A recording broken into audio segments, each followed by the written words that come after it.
Alright, Friday's wrap-up from GreatStockPicks.com live trading chat room. This is Diamond Foods 5-minute candles. Now I had this one on watch because it's got such potential to give a quick short squeeze. Okay, so this is what it looked like today. Let me get my drawing tool going here. This was the opening 5-minute candle right here. And there was the 5-minute high was 32.80. Now here's exactly how I said to handle it. I was projecting the chart live. Or actually, I can't remember if I was projecting the chart live. I showed everybody the idea. But I said if this gets into the 3270s, okay, because I wanted it, if it broke the high of the day, I knew I had a very, very good chance to rip, okay? So as soon as it started printing the 3270s, I sent my limit order of a limit of 32.80. And that's what I told everybody I was going to do.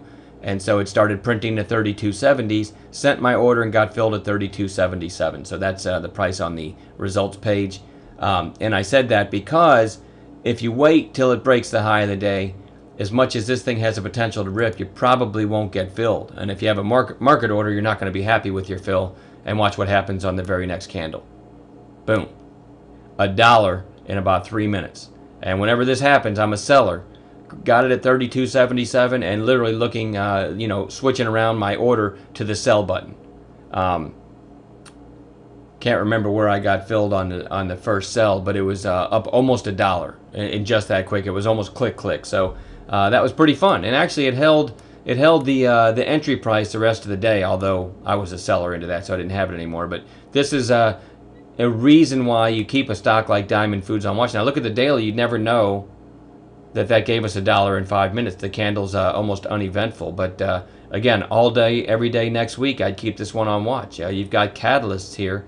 If it gets over 33.83, look to the left. You've got 34.20. Let me see, 34.29. A break of that, and it could be off to the races. This one deserves to be on watch every day, and certainly a very nice trade for us in chat. Didn't call him. Not calling many lately. Trying to ease my way into the new year. I did call Campbell's Soup, a couple trades in it, and it paid both times.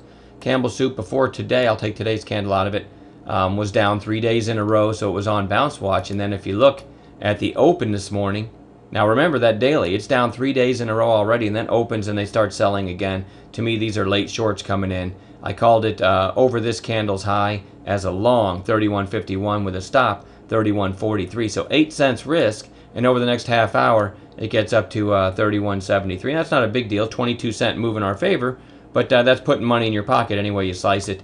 And then later in the day, I called it again.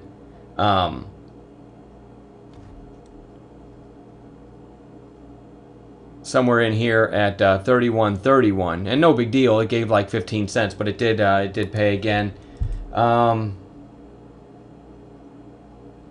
And then a late day trade in U.S. Steel, I think 27.39 long right there. And it only went to 27.54, but enough to put a little money in our pocket. That was just kind of an arbitrary trade that I thought might work, and it did give a little bit of money, but nothing to brag about. And